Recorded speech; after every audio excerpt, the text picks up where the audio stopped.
Hello and welcome to Odds Now. It's the big one. The 2026 PDC World Darts Championship starts on Thursday, December the 11th, and it's bigger, but not necessarily better than ever. We'll come on to that later. Matt Hill from oddsnow.com has loaned myself, Adam Smith, from my usual duties at racersnow.com to preview the Ali Pali Christmas showpiece that we all look forward to all year. Matt, more than most. So it's a nice and easy start for Matt, who is the expert in this conversation. Can anyone stop Luke Littler?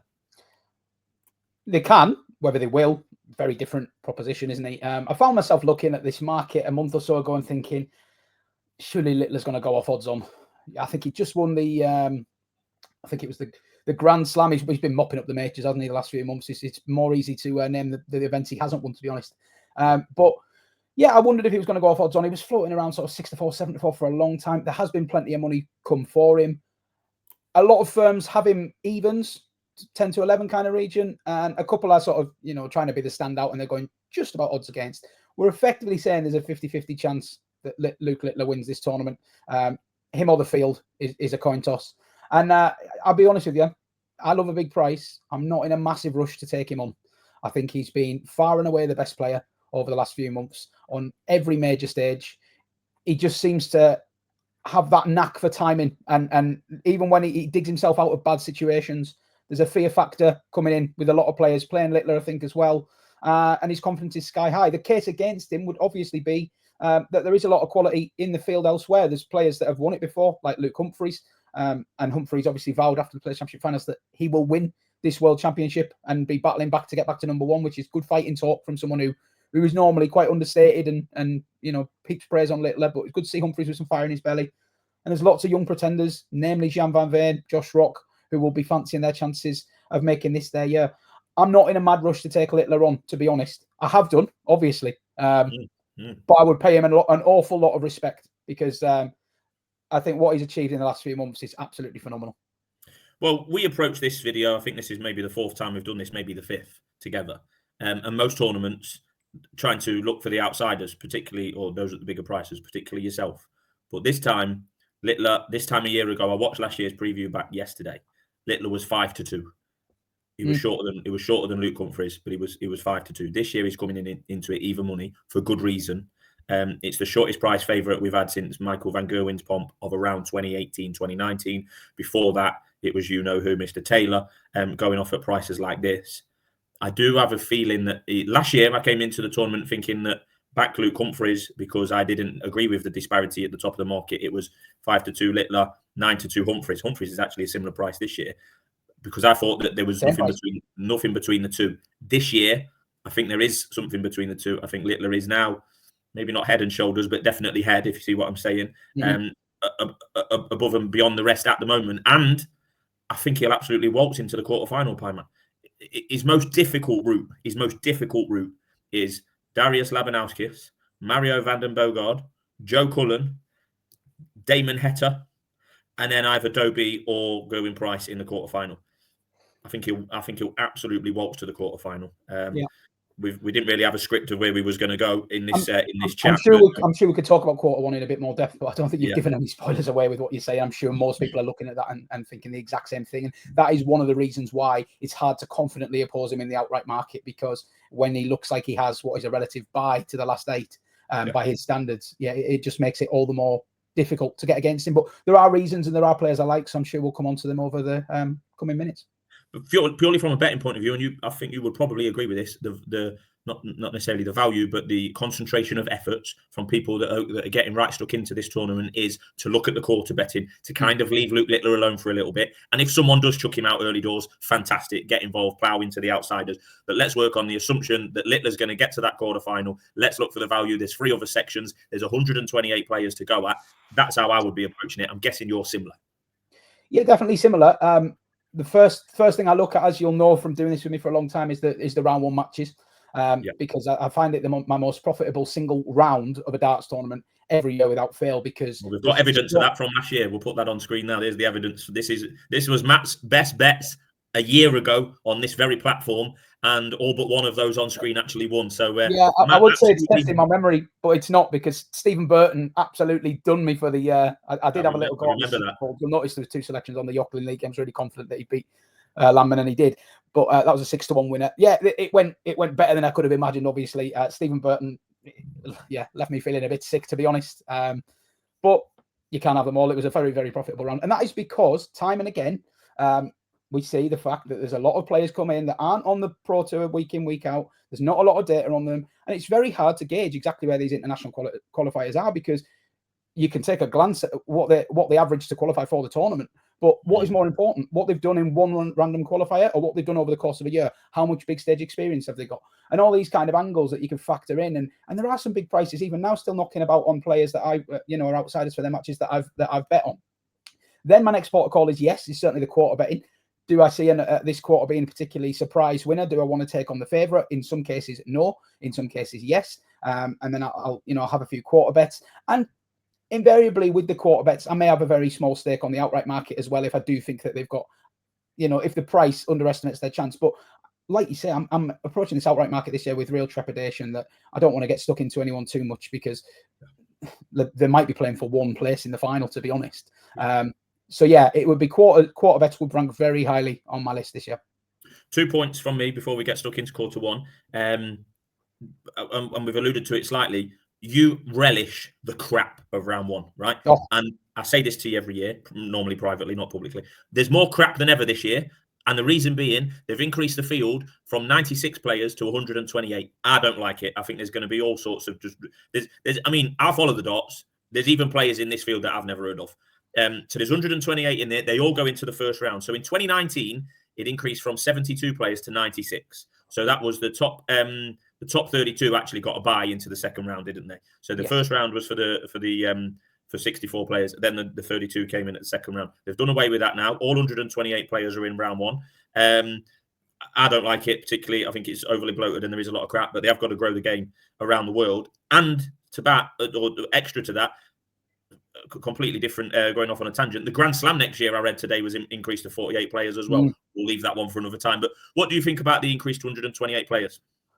You'll be shocked to hear I like it. But there's twofold reasons. One, from a personal perspective, the betting opportunities obviously are great for me. I did say it before, but this round and round two are my most profitable rounds of the year, generally speaking. I might be jinxing myself this year, but just for all the reasons outlined. But also generally, I think actually I totally get why you might have been opposed to the move to 96 player field.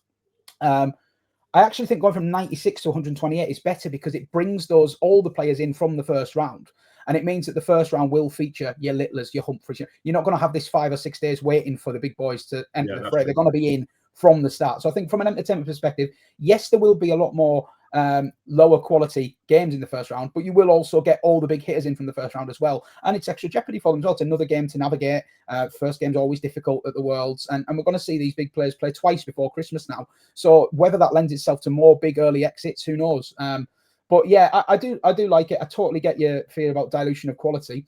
Interestingly enough, I was chatting with Russ Bray earlier today, which is an interview that'll be going up on the Darts Now YouTube channel tomorrow. And Russ was just talking about how impressed he's been with the global development, particularly, and he works heavily on the Asian tour and stuff. And I think he's been proven right in that. And you look at the performance of the Asian qualifiers in the last few years, it has been excellent, really. When you think they don't get that many chances to impress, their win ratio against PDC cardholders is really, really high. So I think they deserve their chance. I think it helps us unearth a couple of potential stars, some of which we're going to touch on in this video. And yeah, I like it, but I do get the reasons why. So I hear both sides. And my final gripe on the qualification criteria that might get us cancelled before this video even goes up. This will be the 8th year. This will be the 8th year that women have had a guaranteed spot at the World Championship, 2 per year in the previous 7 years. This year there'll be 4, as there's been an increase in players, so 4 guaranteed ladies spots. And for the first time in those 8 years, a lady will be participating for the first time that actually qualified through open means. That's Bo Greaves. She qualified through the development tour, fair and square. Big fan. I like that. But Lisa Ashton's not in it this year, I don't think. Oh no, she is. Yeah. Lisa Ashton is in it this year. She'll be in it for about the 6th time. She's never won. She's never won a set. Never mind a game. So probably not even. It's a hospital pass to you, Pine Man. You can skip past it if you want. I won't skip past it. I think that the women's game is in a really good place. I think that Fallon Sherrick took it on from where it was. Obviously, won a couple of games on this stage, and then Bo Greaves is the talent that many of us thought she would be. And I think, yeah, she definitely deserves her spot. It's an interesting discussion whether these other players that have got through purely through the women's series deserve to be here. I don't know whether you argue that they deserve to be here any less than international qualifiers who've come through. You know, if somebody's come through the Nordic and Baltic tour or the Caribbean tour, are they any less valuable than a women's series winner? You know, I think the PDC have set their stall out that they're trying to grow all the different areas of the game, and women's darts is a relatively new area. You couldn't play on the women's series up until 2 or 3 years ago. It wasn't a thing. So it's still an area that they're trying to grow. And I think it's great that they've got Bo Greaves flying the flag for them as well, because, you know, Fallon Sherrock, rightly or wrongly, a lot of the narrative around her quickly changed. She had that win and that breakthrough, and it was all great and everyone loved her. And then actually a lot of people seem to get on her back and start talking about how she was getting special treatment and stuff, and it almost turned. So I think it's great to have someone like Bo who has shown that she can compete against the men fair and square. And I'm hoping to see, at least if not victories, some decent performances from the female entrants this year, just to sort of give a little bit more, you know, credence to their presence. But yeah, again, it's a controversial one. Not everyone's going to agree, but they're here, and I hope they can do well and be competitive. I'm all in Bo Greaves. She's there fair and square, and she's odds on to beat Daryl Gurney in round 1. We'll come on to that later. Right, Pieman, let's get cracking. Quarter 1, we'll get the betting up there. Littler's 2-5 to win quarter 1. His closest rivals in the market are suggested to be Gerwin Price, who is in the best form he's been in for a number of years, and Chris Dobie's in there as well. But yeah, Littler, Price, any price you like. The rest of them, really. It is, yeah, it is. We've already touched on Littler a little bit. You said he basically had a bye to the last 16. I wouldn't disagree too strongly with that. He plays Darius Labanauskas in round 1. What I would just say is some of the prices floating around on Darius to win a set in this match are obscene. A set of darts is a set of darts. And if Darius wins the bull, he'll throw first in 2 of those three sets that you've got guaranteed. And it doesn't take much for a professional player to hold their throw. I'm not for any second saying Littler won't win 3-0. I'm just saying the odds on him to do so are ludicrous. About 8-1, was it? 8-1 to win a set? 9-1 to win a set. It was at one point. I don't know if that price is held. I certainly took it. And yeah, I just think that it's very, very easy. But you've got to think as well, bookmakers are trying to balance things because they don't want to run up a load of liability on Littler to win 3-0, Humphreys to win 3-0, these trebles and fourfolds that everyone will be, you know, casual ones of your viewers will be chucking on. So they have to set the prices low. None of them will want to be top price or whatever. But yeah, I just wonder if it's gone a bit too far. Sometimes it pays to go against the grain. And I think Labanauskas, you could take your chance at those kind of prices that he's a good enough player to win a set. Is he going to beat Luke Littler? Almost certainly not. I won't go through it game by game, but Van den Bahadur and Davies, it looks like a bit of a run-of-the-mill affair. Winner gets to get beat by Luke Littler, as you say. I thought the next little bit of this quarter was interesting. Joe Cullen versus Bradley Brooks. Joe Cullen is in pretty rotten form. Spoke really, really well about this. I watched an interview with him the other week, and he was fantastic. Just kind of saying, like, I turn up to the stage, I don't know what's going to happen. My confidence is a bit shot. But he still won 2 Pro Tours this year. Really, really bizarre player at the moment, Joe Cullen. And he plays Bradley Brooks, who's had an absolute breakthrough season, winning a Pro Tour, regularly backing that up with good runs on the floor. Really, really good at the first round of the Players' Championship Finals. Absolutely dismantled Martin Lukeman and then went out at round 2. So looking forward to seeing what Brooks can do. And I think that's a good tie. Unfortunately, the market has picked up on it quite quickly. Brooks has been trimmed from his early prices, and I think it's about right. I would fancy whoever comes through that to beat Mensur Suljovic or David Cameron. I don't really fancy either of them for a run as such. Damon Heta is an interesting name in here. On his floor form, we'd be talking him up as the person who could maybe stop Littler in this quarter. On his TV form, we're going to be talking about whether he can beat Steve Lennon, which, you know, unfortunately is a reflection of Damon's struggles on the TV this year. And Steve Lennon is a very experienced campaigner who has had some great wins at Ali Pali over the years and is battling to retain tour-card status as well. So not a gimme for Damon by any means. The one thing I would say about Damon, and a lot of people have watched me over the years sort of build Damon Heta up for a fall. Yeah, primarily me. Yeah. The one thing I would say about him is that I think if he wins his first 2 games, then he's a different player here.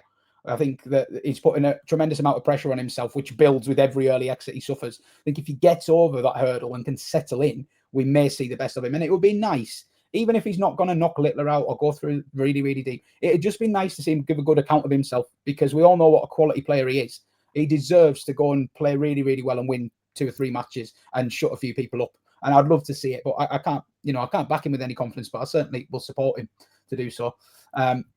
Barney versus Stefan Belmont could be an upset there. We all know Barney's a bit vulnerable at this stage of his career. Stefan Belmont acquitted himself pretty well at the Grand Slam, aside from a heavy loss to Gerwin Price. Did beat James Wade in the group stage there, won the Challenge Tour as well, so very capable player. Rob Cross versus Cordecker. I want to be against Rob Cross. If he wins, so be it. I think he's plenty short enough to win this game, and his form absolutely stinks. There's not many seeds with worse form than Rob Cross, and I mean we've got Peter Wright in this tournament, so that tells you all you need to know. He's just had a disaster of a year. He's basically exited every single major at the first or second stage. 7th out of 8 in the Premier League. Don't think he'll be back in that for a while, if ever. Obviously got things going on away from dart as well, with unpaid tax bills of 450 grand. So where is Cross's head at? I don't know. Cordecker, yeah, he's not the most dangerous draw that Cross could have had, but he has made a semi-final of a European Tour in the last 3 months. He has had a couple of runs on the floor. If he plays his A game, he'd probably beat this version of Cross. So Cross needs to turn up to avoid a very, very early exit, I would say. He's 2-1. Decker's 2-1. Yeah, I think that's a bet. Ian White versus Mervyn King, Battle of the Veterans. This is a great game, this. Oh, it's probably looking forward to this more than any other first-round game. You know I'm a Merver. Obviously, I've been a massive King fan for many years, and was worried I wasn't going to see Mervyn on the world stage again. Thrilled that he's going to be here. Qualified in great fashion as well, didn't he? He did. It was dramatic. I know I was delivering you updates via Dart Connect from the Challenge Tour, and he snuck into the last place instead of Mikel Hunter Buckner right at the death. That was thrilled to watch that. And yeah, he takes on Ian White, who, let's be honest, Ian White, I had a bit of a purple patch at the start of the year, but since then has been abysmal. So I think that's a good draw for Mervyn King, and he plays the winner of Cross or Decker in round 2. So daring to dream as a Merver, yes, possibly. Only one can come through the names that I've mentioned here, and you have to conclude that it's going to be Luke Littler, don't you? If it's not, it's a seismic shock. The only player with the pedigrees, I suppose, to potentially rival him are Heta and Cross, and you'd have massive reservations about their TV form. There's always the chance that someone's going to produce one of those, one-off fantastic performances. But given his round 1 and round 2 games are so easy on paper, and then the format extends, it's really, really tough to see Littler not making the last 8 here. The bottom half of this draw is more interesting, obviously. The standout names there are Chris Dobey and Gerwyn Price, who have met before, got a lot of history. Met last year in the quarterfinals, which Dobey won 5-3, although he threatened to kind of blow it at one point and did really well to get over the line. But there's other capable players lurking in this little section. Ryan Joyce is down there. Never, ever can write him off here. And Lucas Venig's had a great end to the year. He could do some damage. He plays Wesley Plycier, who's a fantastic player. Luke Woodhouse, really, really good. So this has got a lot more interest to me in terms of this section. But can I exploit it? Not really, because I've got to bet on someone to win the quarter, and it's probably going to be Littler. I could pick the winner of this little mini section at a big price, and I still wouldn't get anything from it because they'll be going to Littler's going to be 1-6 to beat them in the quarterfinal. So it's not necessarily an interesting quarter from a betting heat. But just to whiz through it, Chris Dobey plays Zong, the Chinese number 1. I think he'll win it very comfortably. But I do think Zong was overpriced to maybe win a set. He's acquitted himself well on previous visits. Gilding versus Crabtree is a really good game. Experience versus youth. Crabtree blitzed Johnny Clayton at the Grand Slam. He's still got a little bit of consistency to add to his game, but I think it'll be close. Woodhouse and Kritschmar is a very interesting side. Boris dropped off the tour last year, which was remarkable, really, when you consider he seemed to be a very reliable operator for many, many years. But he's been absolutely mopping up elsewhere. WDF, soft tip. He's been having the time of his life in his year off. And I wouldn't be surprised to see him return to the tour this year. Woodhouse playing very well. Probably give him the edge there, but not an easy game. I think Max Hopp might upset Martin Lukeman. I think the market agrees with that, though. Lukeman, rotten form, which is a shame because he seems a really top bloke, but really, really struggling at the moment. Watched him get dismantled by Bradley Brooks, as I mentioned earlier, at the Players' Championship finals, and he looked a shadow of the player that made the Grand Slam last year. So I think Max Hopp's got a nice draw there on his return to Ali Pali. Gerwyn Price should have way too much for Adam Gaulas, who hasn't really kicked on to my eye. He'll play Venig or Plycier, which is probably one of the tightest games of round 1, and that could be very close. And then finally, Ryan Joyce, you'd expect him to get the better of Owen Bates, who is capable, but maybe lacks consistency at this stage of his career. And Christopher Ratajski plays Alexis Toilo. These two met last year. Toilo, one of the slower players you will ever see. Yeah. Oh, yes, he was on last every night. Very, very slow. But should be said, he's actually a pretty good player when you strip away all of that. Ratajski played him last year, so knows what to expect, and he beat him, so I would think he'll maybe beat him again, but it'll be close. In terms of OC coming through that mini section, I do think it'll be boring as it is. Dobey versus Price, and I'm going to just edge with Price. So I'm going for a Price-Littler quarterfinal here. There's no bets for me on the quarter market. Littler's 1-3. I think that's short enough. For complete visibility, I've backed Gerwyn Price for this World Championship at 28-1. I'm happy with that position. I think that's a better price than his actual chance, but I don't want to get involved anymore. And you did that bet before he was drawn in the same quarter as Luke Littler. I did that bet in January. Yeah. It was the first bet I placed for the World Championships, and I've been very, very confident on it all year. And then, unfortunately, this draw has been a bit of a stinker for him. Yeah. No, there's some definite players in that bottom half of the first quarter that are on the up. Cam Crabtree, Luke Woodhouse to a lesser extent. People may well know who he is, but he's had a very good year, probably his best ever year. Wenig and Plaisir, both players that are full of potential that the wider market might not know about. So yeah, decent enough. Right. Well, not bad to say you wasn't going to go for every game, Pie Man. You're 16. I know. Games I just can't help myself. I'm not sure if people find that boring or not really, but I suppose if you're watching a World Championship preview, you're probably not going to find it that boring. Yeah, well, it was pretty quick. I do think there is a bet. Moving swiftly on to quarter two, I do think there is a bet in quarter two, and I have been one to not get on the Stephen Bunting hype train because I think he is. You're going to go against yourself, aren't you? I can feel it. I am.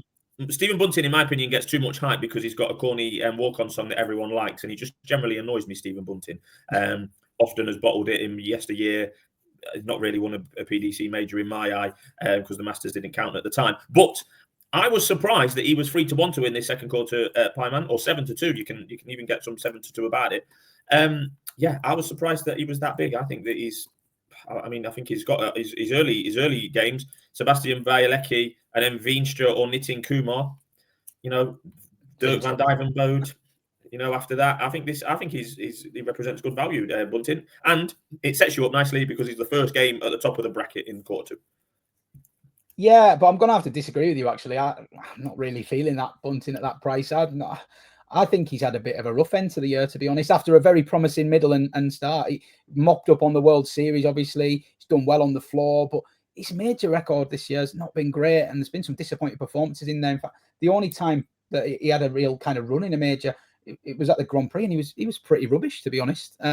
He just kind of stumbled through. So I'm not desperate to back him as favourite for this quarter. I think he's the right favourite. But I look at, we talk about the quarter betting being a good opportunity to bet. This has got to be a quarter where you're having a bet, hasn't it? You've got to take an opinion here because the price is Bunting is the favourite at 7-2.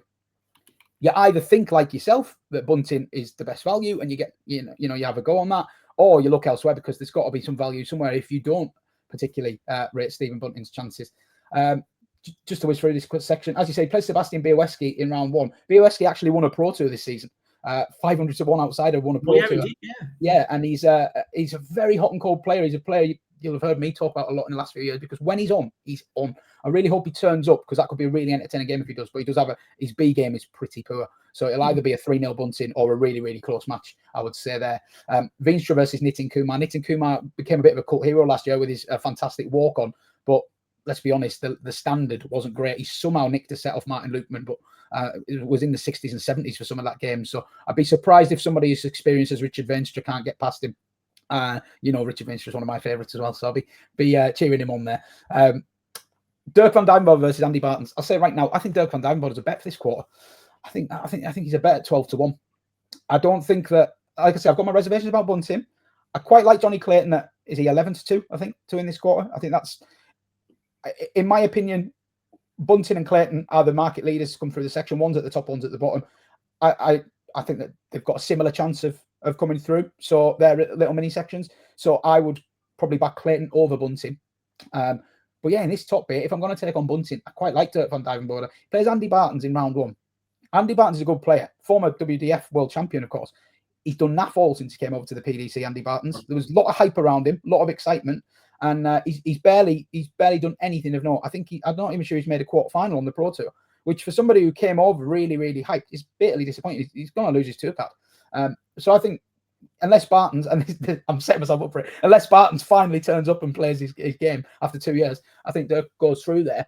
Then he plays James Hurrell or Sto Bunce. Now, Sto Bunce, I watched an interview with Sto the other day, and he was saying that he's like mentally all over the place at the minute, not got an awful lot of confidence in his game. So this is probably not the Sto Bunce that people remember really impressing at the Grand Slam. His 2 World Championship visits have actually been pretty disappointing. And I think James Hurrell will fancy his chances there. He's had a solid year on the floor, and he won his first round game last year and played MVG in round 2. So, but again, further adding to my Dirk van Dijvenbode thesis, I think he'll beat either Hurrell or Bunce. So I see Dirk in round 3, where he would play Bunting. And I think over the best of 7 sets, that could be very, very interesting. Let's not forget Dirk van Dijvenbode had a run has had a couple of runs this year. Yeah, I've had a couple. We've not seen him. What year was the Ross Smith game on Ali Pali? Oh, you're testing me now. About 4 years ago, that was an amazing game. Yeah, that broke the record for most 180s in a best of 7 set match, which is still standing, I believe. So, yeah, he's certainly capable, but he's also had a sneakily good year. Made the quarterfinals of the World Grand Prix, playing some really nice stuff. Made a final on the final European Tour of the season as well, where he played phenomenally well that weekend and was in command early in the final before sort of, falling away. And Dirk is exactly the kind of player who I don't really have any interest in saying that he can win the World Championship, but I do have some interest in saying he could have a run here. And I think he'll be looking at this draw and thinking, okay, so I win 2 games that I should win, and then I play Stephen Bunting. I can beat Stephen Bunting. I can score as well as Stephen Bunting. If I'm on my game, I can beat him. And the way that Bunting has gone at the majors recently, he deserves to be a favourite to win this quarter, but Bunting 3-1, Van Duijvenbode 12-1. I'm seeing Dirk as his chief threat. I'd rather be with Dirk at 12-1. That's how I'm feeling, and that's where I'm. Yeah, I just, there's a hazard warning with Dirk Van Duijvenbode. You know what you're getting. It could implode at any minute. But I just really like what I've seen from him in the last 3 or 4 months of the year. It's the best, far and away the best he's played in a couple of years. And obviously he's had injury issues. Looked like in real trouble at one point, falling off the face of the earth. Definitely come back from that. Not saying he's absolutely at his best yet, but I don't think he's far off it. So definitely a player to watch for me. And then in the bottom, in the next bit of this section, there are names that we need to mention here because Martin Schindler, a lot of people will look at, and I think he's 3rd or 4th favourite to come through this quarter. He's had a stellar year. I just don't like his World Championship record. He's never really done it here, Schindler. Of course he can, but I'm not sure I want to be getting with him. He's got a nice first round draw against Stephen Burton. Nice in the context that Burton needs to win his tour card, so to keep his tour card. But that pressure might actually go against him, I suspect. And Schindler's a classy operator when he's on it as well. Keane Barry versus Tim Pusey of Australia. Unfortunately, Tim Pusey's not allowed to use his nickname of the Magnet. Well, we've got there's 2 nicknames we've been robbed of: the Master Owen Bates, and the Magnet Tim Pusey. We've been robbed of both. Magnet, yeah, which is scandalous. Really. Nonsense. Yeah, it is. Yeah. I was gutted about that. He's not a bad player, to be honest. I've seen a bit of the Aussie Premier League this year. He's quite steady, and if Keane Barry hadn't picked up a little bit in the last couple of months as he has, I'd have been back in Pusey there. But Barry's been a little bit better now. Ryan Searle, Chris Landman, he's got an A game. He made the WDF World Championship final. He's made Pro Tour semi-finals and finals, but more often than not, it's high 80s, and Searle really should be doing him. Although Searle's record is not the best either. And there's a lot of those kind of players in this quarter, not particularly convincing. Brendan Dolan, Tavis Dudney, he's in his first year on the tour. He's not pulled up trees. He's only a young lad from Brighton. I think he's got a good future, but not a great present, if you know what I mean. Dolan should beat him. Johnny Clayton versus Adam Lipscomb. I think he could have had easier draws, Johnny Clayton, to be honest. Adam Lipscomb had a bit of a run at the Players' Championship finals and should have had an even better run. Missed a load of match starts to win his last 16 game as well. So he'll be coming there full of confidence. But Johnny Clayton, when I say there's a lot of players in this quarter that you have a question mark over, he's not really one of them, is he? He's rock solid. Generally, Clayton goes out to a good player in like the last 16. That's kind of what Johnny Clayton does. And that's why he'll be sniffing an opportunity, because there's not that many of those type of players in his section. So I think he probably comes through there. Dom Taylor versus Lukasiak. Been disappointed with Lukasiak this season. Looked really good for Sweden at the World Cup the last couple of years. Not done anything of note on the tour. Dom Taylor, on the other hand, has been a good presence on the Pro Tour. Has had some good purple patches. Gone very close and deep in a few floor tournaments. If he brings his best game, he'll win this. Michael Smith, Lisa Ashton. Your favourite, Lisa Ashton. Lisa's still looking for her first win here. She's had a good few cracks at it. Is she going to get it this year? Probably not. But Michael Smith is the walking wounded, isn't he? I don't know if you've seen his latest social media post. Yeah, it looked like he's on tag. Yeah, literally training with like a police tag on his ankle. Sad to see, obviously, but he did play better at the Grand Slam. Any kind of inclination of that will be enough to beat Lisa Ashton, who did take 4 legs off Jan van Veen at the Grand Slam of darts. So fair play to her there. Zonnevel versus Puha. I thought this was a game where I like the outsider Puha. He's threatened to win a game on this stage a couple of times. Acquitted himself well at the World Cup in defeat. And Zonnevel, a very good floor player. Not sure he's quite transferred it onto the big stages just yet. So at the prices, would be happy to take him on. Ross Smith versus Andreas Harrison. Ross Smith went out in the first round 3-0 to Paulo Nebreda last year.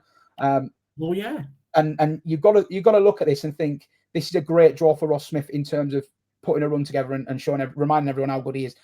Obviously lost his mum this year. Went out the next week and won a Pro Tour. Brilliant. you wonder where his head's at with like Dart at the moment. Is he that bothered, or is he just going and turning up and seeing what happens? It could go either way. Andreas Harrison shouldn't be overlooked. Big Swede with a big beard. Not sure if you've seen much of him. There's everything about him's big. Very decent player. Loves a trick shot as well. So he goes nuts on like free. He goes for free balls and stuff. Free balls, yeah. He'll do all sorts. So yeah, that could be a contender for entertaining game of the round if he turns up. Tricol versus Sakai. It's another one where I would have a good look at the Asian qualifier because his numbers in qualifying were decent. Tricol, I just give him a little bit of respect because he did well at Ali Pali on debut last year. So you don't want to overlook him. Chizzy versus Fallon Sherrick. I've got to back Fallon Sherrick in this game. Chisnell, I agree. Chisnell worthy favourite, but you know what the crowd's going to be like. And Sherrick, she's just gone a little bit off the radar with Bo Greaves' emergence. I'm sure she's desperate to remind everybody. And she has been there and done it on this stage a couple of times. She always, even Fallon's biggest detractors would have to say, she always gives a good account of herself at the World Championship. She always plays better than her seasonal average and nicks a set or two, really feeds off that buzz of the crowd. Dave Chisnell, not had a good year. Very hard to trust. And when I think he's 1-5 for this game, and Sherrick's like 7-2 towards 4-1. It's got to be a bet. Chizzy worthy favourite, but I want to be with Sherrick there. Yeah, 7-2 Sherrick you can have. Yeah, and I'd take that all day. Chisnell's been crap. Chisnell was crap at the Players' Championship finals. He has, yeah. Bit blunter than how I said it, probably right. And then round off that quarter, Pietrasco versus Jose de Souza. A lovely little backstory here. Jose de Souza, obviously universally loved, was about to end his PDC darts career in the most tame of circumstances before surging through the World Championship qualifier on last chance saloon. Yeah. In his quick game to get here, he was 6-2 up against Andy Bolton in a race to 7. It went back to 6-all, and in the deciding leg, Andy Bolton was on tops. Jose was on 347, and Jose won the leg to qualify. Now, let me just say he deserved that because he averaged, on that day, he averaged 98, 97, and 98. That was really, really top stuff from de Souza. I'm glad he didn't blow it. He gets to sort of probably, if we're being honest, go out on his terms because is he going to regain a tour card in his mid-50s when he's been playing pretty rubbish for 2 years? Probably not. But yeah, it's an interesting game. He needs 3 wins to retain his card, Jose. So he's got to beat Pietrasco, then one of Chisnell or Sherrick, and then maybe a Ross Smith. Probably not going to happen. The romantics in us would love to see it happen. Ricardo Pietrasco, tough draw. Yeah. Okay. Like I said, we're going to go through. You're going to manage to go through 64 games here, Pie Man, in this, and we're going to do it in under an hour. That's how good we are. Here on odds now. Right, on to section 3 then, quarter 3. Luke Humphries is in here again. Another one that looks a okay draw, but certainly not as easy as Luke Littler. We've seen what Jeffrey de Graaf's done on this stage only last year. Neiman as well is someone that's promised quite a lot this year as well. Well, in previous years, but yet to deliver on the big stage. Let's have it right. Yeah, you have to say this quarter is the quarter of death overall, though. If you look at some of the names in there, Van Veen's in there, Aspinall's in there, Wade's in there, yeah, and then some of the the sort of second tier of player that you get in these quarters. You always have the big names, and then you have like a second tier, don't you? I think this is a particularly good second tier. We've got people like Wessel Nyman, Mike De Decker, like players who, if they'd landed in that quarter 2, you'd be talking them up as potential semi-finalists, but because they're in here, they're a bit of an afterthought. Yeah. So there's good depth to this quarter. I think Humphries certainly could have had better draws. I certainly expect him to beat Ted Everts in round 1. Everts, a really solid player, and it's a shame that his career has kind of been remembered for being the person that lost to Fallon Sherrick at the moment. Yeah. But I don't think he'll beat Luke Humphries. Pure and simple. Jeffrey de Graaf versus Paul Lim. How Paul Lim is still going, I will never know. Made the WDF World Championship final. How old is he actually? 71. He made the final of what was originally the BDO last year. Absolutely ridiculous longevity from Limmy. And Jeffrey de Graaf, actually, I feel a bit sorry for him because he played Rashad Sweetin in the first round last year and the crowd were bang against him. And it's going to be exactly the same again. But he did come through that 3-1. So. Who did Jeffrey de Graaf beat last year for one of the top players? Gary Anderson. And then he played Van Gerwen and he played well. Van Gerwen in a decent game, 4-2. Played well. Yeah, he had a really good run here last year, and I think that game with Sweetin last year will have braced him for the crowd kind of being against him, and he probably deals with Paul Lim, who gives us great moments, regardless of his results, to be honest. Wessel Nyman, interesting.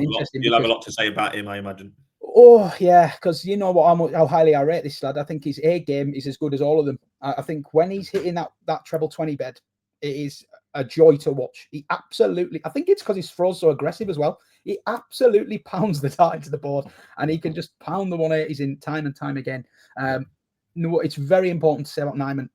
definitely seen some jitters from him on the stage in the last few months. His finish line. He's got problems with the finish line. Finishing line problems. It definitely is.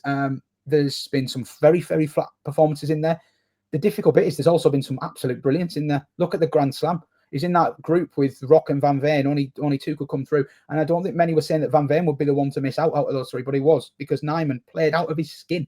And he does have that in him. So he's such a difficult player to assess right now at this moment. I think when he adds a layer of confidence and consistency to his game on the stage, he's going to be in the top 6 or 7 in the bet in every tournament. Right now, he's further down because we've seen him, I don't want to say choke, but definitely have problems closing games out. And this is not a gimme, by the way, in round 1 if he's not on it. Karel Sedlacek has had a brilliant year. Really good year. Consistent, as you like. Beating a lot of top players on the Euro Tour. Took Littler to last leg decide. He's playing really well, Sedlacek. Well, Neiman was 33-1 for this tournament a year ago, and he's now 100. Exactly, and that's partly down to Littler being an even money favourite and everyone else drifting, but that's also largely down to he hasn't kicked on the big stage. He's arguably regressed a tad. So that's where you're at with Nyman. Gabriel Clemens versus Alex Spellman. We had a chat with Alex Spellman, didn't we? Outside the Grand Slam of Darts. Walking through Wolverhampton at about midnight. Wolverhampton, he was, lovely bloke. Really generous with his time, talking to a lot of fans on the outside for ages. And he was telling me a little bit about his travel and his journey over here and how much it costs and all the logistics of it. And you just feel a bit sorry for these American guys, the amount of effort they have to go to just to get here, and quite often losing in round 1. He plays Gabriel Clemens here. Bit of an opportunity. Clemens has not had a good time of it recently, has he? It feels a long time ago that he was a World Championship semi-finalist, beating Gerwyn Price in the quarters, and his career has plateaued, nosedived almost since then. You'd expect him to win, but Spellman, a couple of years ago, people talking about Alex Spellman as the best player in the world without a tour card. He maybe hasn't shown that when he's come over to the UK, but he has got a top level in him. So it's an interesting game, and I wouldn't say Alex is without a chance there. So good luck to him there. Aspinall versus Ilagan. Ilagan is a nightmare. I love Lawrence Ilagan. Rolling up his short sleeve shirt. He's one of our favourite international players. Rolling the shoulder flick and all this. But although I would have him second behind someone who doesn't qualify anymore, Noel Malikdem. He was my favourite Filipino. Oh, Malikdem was fantastic. Yeah, he was. But Ilagan, he's a character. He always plays pretty well as well here, doesn't he? But you'd have rolling to say, up his short sleeve. he's going against the wrong man in there for Aspinall. Aspinall's been fantastic the last few months. I was hoping Aspinall would land in a different quarter so that he could have stayed away from a Humphreys or a Littler and maybe be in a bet to win his quarter. But as it is, if he does go as expected, he'll play Luke Humphreys in the last 16, and that could be a great game. They've had some good games this year, them too. Humphreys generally has the edge over him, it should be said. I think he'll beat Ilagan, but it'll be entertaining as it always is with Lawrence. Mickey Mantle versus Leonard Gates won't be one for the casual viewers, I don't think. But Mantle's quite lethargic and plodding, and Gates can't count, and there's going to be some kind of chaos in this game, I can assure you. I just don't know what it is. Leonard Gates as the underdog would definitely be of interest, wouldn't he? I don't think there's much between these two if they both play well. And Gates, I'm hoping you've done your research on David Munya. Oh, I have. Don't you worry. Fantastic story, David Munya, as well, because he's the first Kenyan, first East African to qualify for the World Championship. Everybody thought that was going to be Peter Waituri last year, who missed the dart to qualify for Ali Pali, and it's his countryman who's stolen the limelight for him in a sense. Beat Cameron Carillison, who's qualified the last 2 or 3 years for this, in a 8-6, I think it was, in the final, with an 87, 88 average. So not to be sniffed at. People forget these World Championship first round games. Often an 80-something average is enough to win it. Quality is not in high shore here. I think we only had maybe 4 or 5 ton plus averages in the first round last year. It's workmanlike stuff gets it done here. He could embroil De Decker a little bit, this fella. If he averages 87 in the first set and nicks it, the crowd are going to be right behind him. And De Decker could find himself in a bit of a tricky situation. Correct me if I'm wrong. Since De Decker won the World, what did he win? The World Grand Prix last year. From absolutely nowhere. Correct me if I'm wrong. He's done bugger all. He has, he has. He said it was scandalous that he was left out of the Premier League and then proceeded to have one of the most unremarkable years ever seen.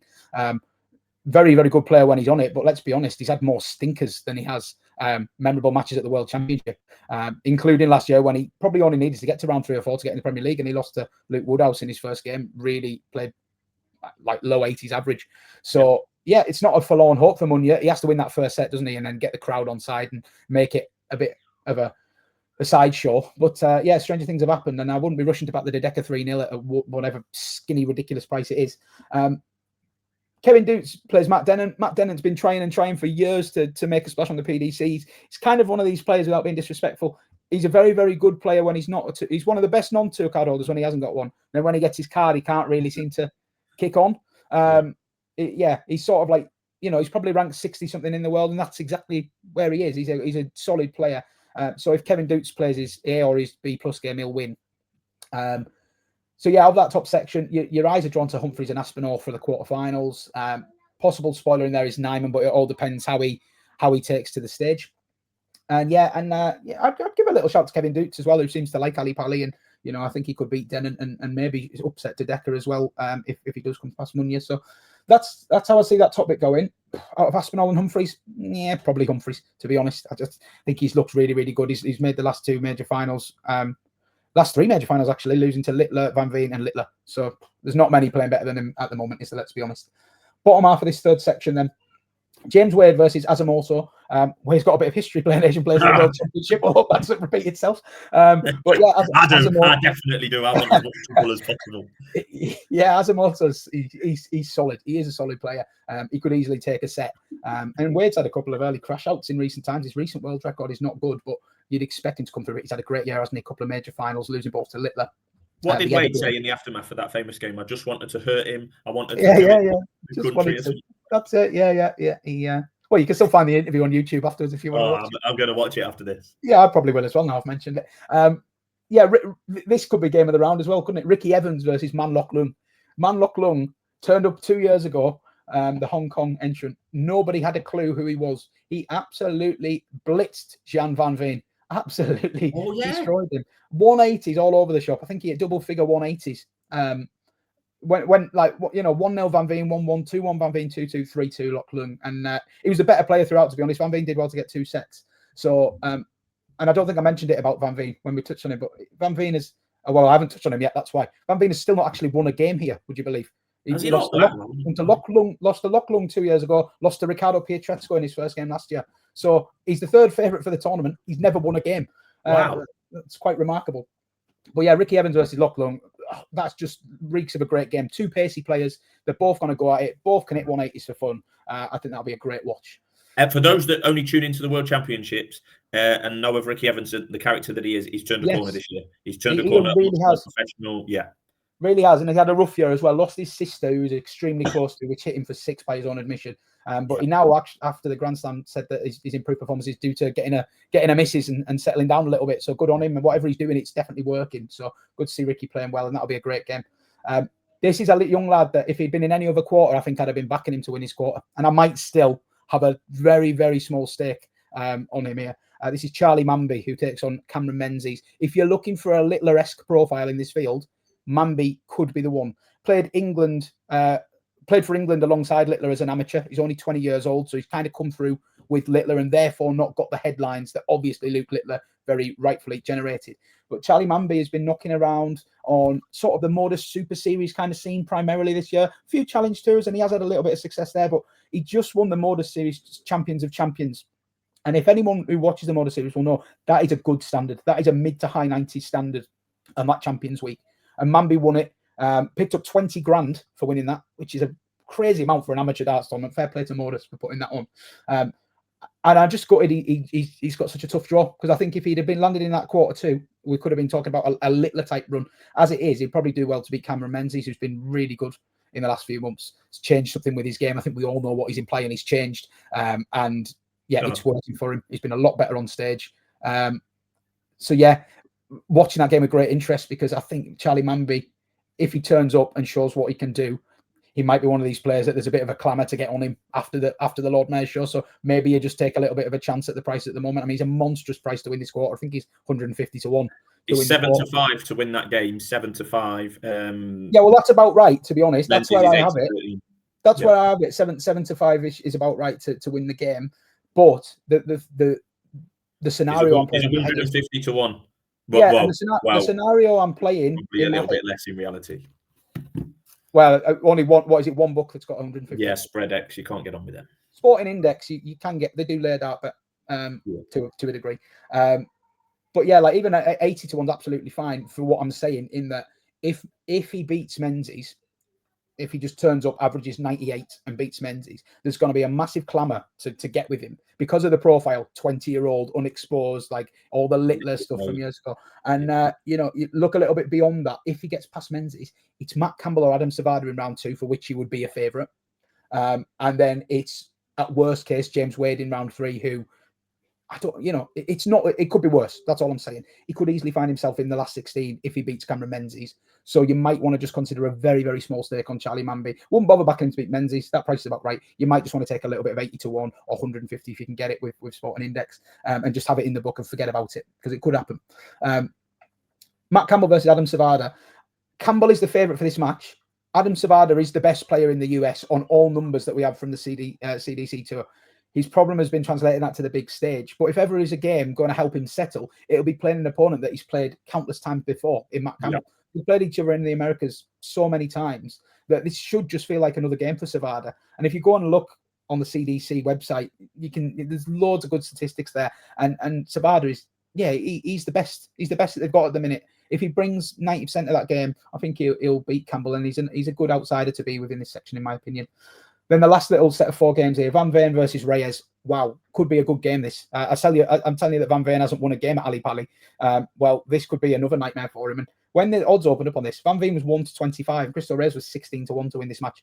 Let's not forget, Cristo Reyes was a stalwart of the PDC circuit for the best part of a decade. Made major quarterfinals, beat a lot of the top players, played at the World Championship and won at the World Championship loads of times. Vanished off the face of the earth for years and years and years. Nobody knew what happened. He even appeared to give up darts, even in an amateur sense. Then a couple of months ago, he posted a video on his social media of him hitting a 9 darter in his bedroom. Rocks up to the Mediterranean qualifier and wins it with a load of averages in the 90s. So is he back? This is to me one of the most intriguing player returns I can ever remember in darts. I really would love him to come back and play really well. It'd be very unlucky for Jan van Veen to have a third horrendous first round game. But yeah, I thought that, pricing it like it was an absolute, I think he was a bigger price than David Munir, to be honest, which is, we'll see. You'd expect Van Veen to come through it, obviously. Alan Suter plays Timu Harju. Harju's been one of the best players in the Scandinavian region on the Nordic and Baltic Tour. That's how he's got here. He is quite slow and methodical, but he's quite a good player as well. I think Suter will have a bit too much for him on the big stage. Dimitri Vandenberg versus Darren Beveridge. Very, very interesting game. We've barely seen Vandenberg for a long time now. He took a mental health break from darts.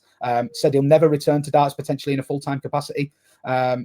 So he's just basically just going to play and see what happens, I think, for the events that he qualifies for. Qualifies here because he's still world number 23, but he won't be for very long. He'll be sliding down them rankings soon because he'll be losing ranking money left, right, and centre. And Darren Beveridge is a steady player, good on the floor.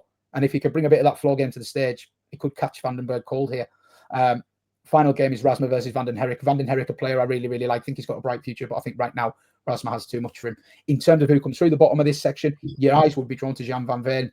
And I've already given a positive shout for Charlie Manby at a big, big price. I wouldn't disrespect Cameron Menzies either. If he wins, he's got a great opportunity to go have a run. Yeah, well, we need to get cracking up, Emma, because we're 55 minutes in and we're just approaching section number 4. Van Gerwen, obviously, the headline act in here, but there is some potential banana skins, some old names, some new names, some familiar names, an Argentinian in there, and Bo Greaves a bit further down that I'm sure we'll touch on.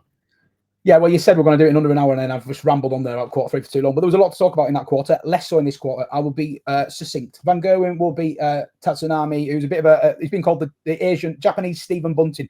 Google a picture of him and you'll see why. So Van Gerwen will beat him. Yeah, well, Van Gerwen will beat him. Willie O'Connor will beat Christoph Kachuk as well. O'Connor's had a good year. And I think he has, to be fair, will be competitive against Van Gerwen without winning, is my prediction in round 2 there. On the next one, Peter Wright versus Noah Lynn van Leuven. People are saying that Noah Lynn will beat Peter Wright here. Stephen Bunting. It is, isn't it? It is. Try and get a picture of him up on the screen so the people watching can see what I mean. It's funny. But Peter Wright versus Noah Lynn van Leuven. People saying Noah Lynn should be favourite for this game. I think that's a step too far. Peter Wright has played some occasionally good darts in the last couple of months. Yes, he's vulnerable. He's always going to be vulnerable at this stage of his career. I think this is the kind of game he'll just make sure he wins. Peter Wright. He doesn't have many like horrendously embarrassing exits at the World Championship. So there's Tatsunami here. Yeah, that first picture is probably the one, isn't it? Yeah, it's even got the red and black shirt. Here he is. Right, come on, we're going way over time. Yeah. So anyway, I'm backing Peter right there to get it done. Not with money, but I think he'll win. Kim Huybrecht versus Arnold Merck. I think this is upset alert. Arnold Merck came through the German Super League, was a talented youngster who's vanished off the scene for the last few years, but came through that Super League really, really well. Kim Huybrecht's vulnerable at this stage of his career. Would have a look at Merck as an outsider. Gary Anderson should have too much for Adam Hunt, who's going to lose his 2 card again, which is a shame because he's a solid player. But again, it's maybe just one of those that isn't quite good enough to sort of push top 32, so inevitably ends up falling. Connor Scott Simon Whitlock is a great game in theory, and I really want to see Connor do well. Obviously, I've interviewed Connor and got a good relationship with him, and I want to see him do well. But he should have the beating of Simon Whitlock, who came through the last chance. He won the Australian Premier League to get the last qualifying spot. Great to see him back. I think Scott will beat him. Watamina plays Dominic Grulich. Dominic Grulich, someone I love watching on the Pro Tour. He's quite a slow player. Could upset Watamina a little bit. Unsettle him. Think he'll take a set off him, but I think Watamina comes through. He's had a great year, Jermaine, to be fair to him. And then Scott Williams plays the danger man, Paolo Nebrida, who beat Ross Smith 3-0 last year. And then I think actually made it into round 3 in the end. But yeah, Scott Williams, many people will have seen, there was worries that he was having problems with dartitis. He did a very frank interview in his post-match presser at the Grand Slam where he poo-pooed it, said he wasn't going to talk about it, didn't want to accept it and this and that and just get on with it. Fair play to him. We'll see if that comes into, if it is going to come out, it will come out on that stage because the lights are on, the pressure's on, the eyes are on. I hope Scott just comes through it and plays well because he's another one I've interviewed and he's a top guy. So, and he likes it here, doesn't he? Former semi-finalist at the World Championship. Yeah, he does. In this top half, Anderson and Van Gogh are the names that stand out, aren't they? I'd give a noble shout for Jermaine Watamina at a price, who could definitely mop up and won't be fearing any of them in this section. I find myself landing on Van Gogh out of the top of quarter 4. I just think, and there's a danger here. I'm saying I'm not going to have many outright bets. I'm getting very close to backing Michael Van Gogh at 22-1 each way because I think there's a danger here that he's out of sight, out of mind again. We said the same thing last year, and he made the final at 18-1. So, here he is at 22-1. Here he is at 22-1. And if his biggest threat is Gary Anderson en route to the quarterfinals, well, he beat Gary Anderson at the Grand Slam very recently and played very well in doing so.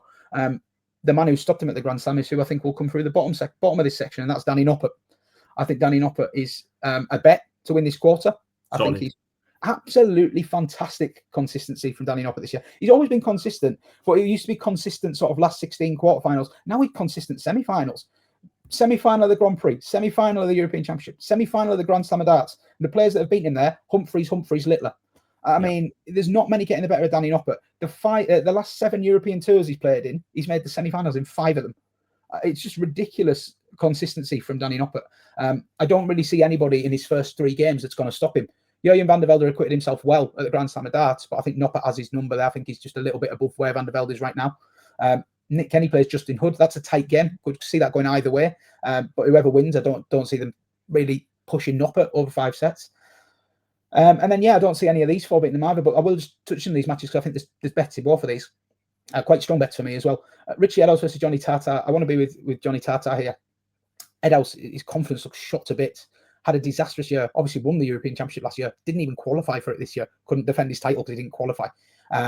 Turned up at the Players' Championship finals, and I'm kind of thinking, show me something, Richie. Like you've had a bad year, and he got walloped in round 1 by Stephen Bunting. So Johnny Tartar has played on the World Series 3 or 4 times in the last few years. Always giving a good account of himself, losing 6-3, 6-4 to the likes of Price, Littler, Humphreys. So this is a real opportunity for him. He's the New Zealand #1. He's smashed their tour this year, and I think that's a bet there. Also want to be with. And I know you replied to this when I said this was my favourite bet of the first round, and it is. Who the hell is Jesus Salate? I think was your words. He's my nap of round 1. Who is who he is. And the price has come in, but he's still 3-1, I believe, to beat Ryan Meikle, and I think that's great. That's a great bet. Look at what Salate has done to get here. He's on the CLDC tour, who, for those who are lesser equipped with the secondary tours of the PDC than me, and I'm sure there's many, that is South America and the Caribbean. So last year, that was how Rashad Sweeting got himself to the World Championship. Sweeting entered this year as a big favourite to do so again, because that tour is traditionally quite uncompetitive. Salate has come on, and he's won 4 of the 6 events, including beating Sweeting multiple times. His tour average is 88 for the year, which might not sound a lot, but when you consider, it's very similar to Bo Greaves on the women's series. In her first round, she's playing someone who can barely hit the board. So she inevitably averages about 60-something because she's playing in first gear. And Salate's averages, if you take out round 1 and round 2 of these events, is more like 90-something. And then if you're already doubting that form, go and watch this year's World Cup. Argentina topped a group featuring them, Finland, and New Zealand. And in both games, Salate was superb. Averaged over a ton in one of them on his individual throws. He's just got a very, very solid throw. There's very little backlift, so very little stray darts. He hits ton 40, ton. Looks like he can finish as well. Quite a fiery guy, as you would expect with Argentina. And I think he might be one of these that the crowd really take to, particularly against the, somewhat lethargic Ryan Meikle, who he's a hard player to, as much as he seems a nice guy, he's a hard player to get behind because of his throw. He's quite slow, isn't it? And the games become quite difficult to watch. And I think Salate, if he plays well here and the crowd sense an upset, he'll have crowd backing. And yeah, this could be a big upset. I think 3-1 is a great price. And 3-1 is available. Good. It was 10-3, and he was 5-1 opening show with Ladbrokes, and I think I got rid of that. So so all aboard Salate train really, and probably setting him up for a 3-0 defeat, but we'll see. Josh Rock versus Gemma Hayter. No need to touch on this. Gemma Hayter's got here via the last spot in the women's series. She seemed a really nice girl. I've enjoyed her social media posts. She was making a joke about this draw and stuff. But Rock, this is 3-0 Josh Rock, I'm afraid. Nico Springer versus Joe Camito. I think Springer beats Camito, and I think he gives Rock a real game in round 2, by the way. A real game. Two very similar players. High scorers, can be erratic on the outer ring. Could be a crack at that. And that's another reason I'm happy to take Rock on in this quarter, to be honest, because I think he's got a tough little mini section here. The final 2 games of which are Daryl Gurney against Bo Greaves. We've already touched on it. Bo Greaves is favourite to win this game. I'm head of the Bo Greaves fan club. I'm going to say it now. I think Gurney at odds against is probably a bet, isn't it? I think Greaves is the better bet to go far in the tournament, but I think in a match bet, like, come on, the experience Daryl Gurney's got, this is a very tough draw for Bo Greaves. She'll need her brilliant best to win it, I think, and I hope she does, but it's a very tough draw. And then Callum Ridds will beat Patrick Kovacs, who's here through a Hungarian qualifier and doesn't give me any reason to think he's going to beat Callum Ridds, really. So in terms of this quarter, I'm going to go for Michael Van Gerwen to come through the top and Danny Noppert to come through the bottom. Yeah, so I was going to ask you 3 questions. You've already answered one. Jesus Salate is your bet of the first round in a first round match. Is 3-1. Who is your best quarter bet? Is it the likes of Noppert? There's 2, yeah. Danny Noppert in quarter 4, which I'm sure you'll give me the price for. I think it's around 11-2, maybe. Yeah, you can have 11-2 Danny Noppert. 11-2 Danny Noppert quarter 4. Dirk van Dijvenbode, I think I can get 11 or 12-1 still. Quarter 11-1. You can have Dirk 11-1. Okay, 12-1. That's in quarter 2. Yeah, they're the best quarter bets. Yeah. And the final question was, it's Littler caveated, so not necessarily. Well, yeah, go on then. Best bet outright, or are you avoiding that because of Littler? I would be. I'm not avoiding it because of Littler, but I think you have to back someone from the bottom half and expect them to play Littler in the final.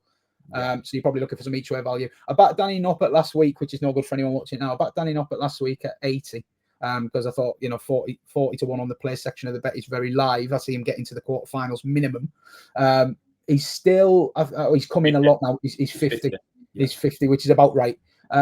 No, there's not a huge amount of value in this outright market at the moment, and that's fine. Sometimes you don't need to force an outright bet. If people are looking for an absolute bomb, I mentioned him earlier, Charlie Manby must be about 500, is he? Yeah, I'll have to check that. I'm scrolling down to find. Yeah, 500 Charlie Manby. Yeah, if you wanted a fun quid each way on somebody who could surprise, keep an eye on Charlie Manby, but with the caveat he's got a very tough first round game against Cameron Menzies to come through. And you mentioned Van Gerwen as well at 22-1, didn't you? I did, yeah. Sorry, yeah. No, go on then. If I was having a bet right now on one player, it would be Michael Van Gerwen at 22-1, which I think is available with 2 or 3 firms, and 20-1 elsewhere. Van Gerwen and Noppert are the 2 I like, and they're both in that section 4 because I just can't see a way that I think one of them 2 comes through that section. I think they meet in the quarters. And they're both playing well enough to make the final beyond that as well, like to give the Humphreys or the Van Veen a game. So that'd be the way I'd play it. Yeah, fair enough. So you're going to be covering all of your best bets on oddsnow.com, written daily columns, I imagine. I am. I'm going to be putting up a daily sort of match bets column. So yeah, oddsnow.com every morning, or I'll probably be penning them the night before, to be honest. So if you head over there first thing in the morning, they will be up there. But I won't be forcing it where there isn't a bet. But with the sheer volume of darts on, I suspect every day before Christmas there's going to be a column with a few bets in, and we'll see how we go. I'll track the P&L, and if there are any quarter bets or anything official, I will do a write up before the off. Okay, well, hopefully you've made it this far. Matt's the main man when it comes to darts betting. You don't need to hear much from me. He's convinced me that Dirk van Dijvenbode's a bet for that quarter 2 or whatever it was, quarter 2. Yeah, so yeah, like everyone should be doing, I'll be following Matt's best bets. If you've made it this far, thank you very much. There's all sorts to look forward to, and there won't be any other previews that have covered all 128 players because that's what Matt's done in the last 1 hour. Thanks for joining us. See you later.